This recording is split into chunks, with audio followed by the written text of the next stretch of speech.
wis pinanggih gegandeng rasa manunggal karsa sinamung ing kanugrahaning Gusti Kang Maha Suci. Nuli katon padhang sinar gumirlap lir pepadhang kencana sumunar saka jaman purwa yaiku pusaka alit mung sagedhe deder. Ananging dudu barang dolanan bocah nanging pusaka linuwih kang ora kebacut regane. Keris patrem saking tembung patrem ngemu teges trem-treming manah andhap asor tulung lembut lan wening. Dipunagem dening Putri Ratu Estri Utama utawi garwaning bangsawan agung. Dudu kanggo nyabrang perang ananging kanggo njaga diri lan ngreksa martabat. Pusaka cilik nanging tuwuh derajat luhur kaya embun sinangga ing kelopak srengenge esuk. Sira den eling, sira den waspada. Iki dudu sembarang wesi ananging keris patrem dapure brojol pamor junjung derajat tangguh ngadibaya. Dapure brojol wujute prasaja tanpa sogokan tanpa greneng tegese lair kanthi murni lir bocah lair saka guwa garba tandha kelairan anyar kawilujengan miwah kawicaksanan. Keris iki kanggo wong kang wis nemu jati diri wis mulih marang urip kang sejati tanpa prahara hawa lan nafsu.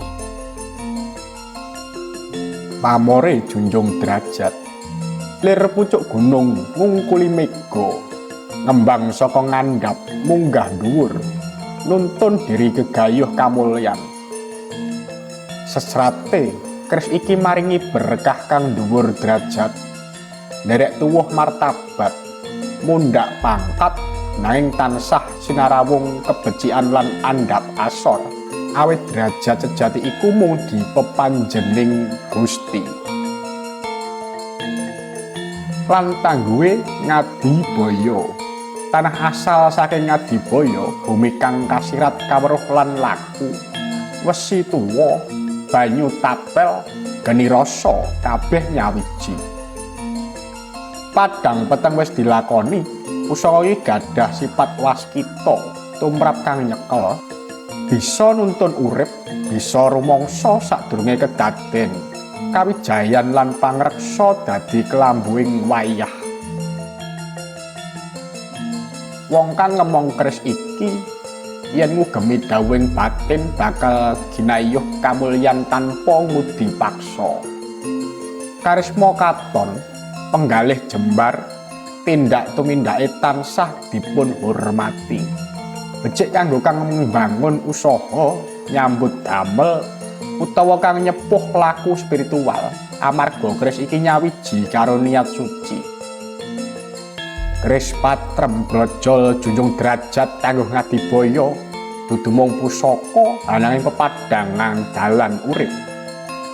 Ateges yen awakmu saged mahami bakal mangerti yen sejatine pusaka iku ora mung njaba ananging ning jero atine dhewe.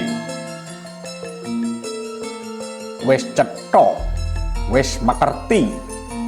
Siji pusaka mung diri saking leluhur kang wis lumaku sadurunge kita. Saestu pusaka punika patitis kanggo wong kang wis wasis. Yen sira manggoni semayakna nganggo rasa lan laku, aja mung disimpen ananging dipengabekti. Sabda kang dipundi pamurba kang linuwih mugi kita tansah pinaringan sih kawelasan amrip urip bebrayan ayem tentrem sertaning pusaka ngreksa jagat alit lan ageng. Nuwun matur suwun.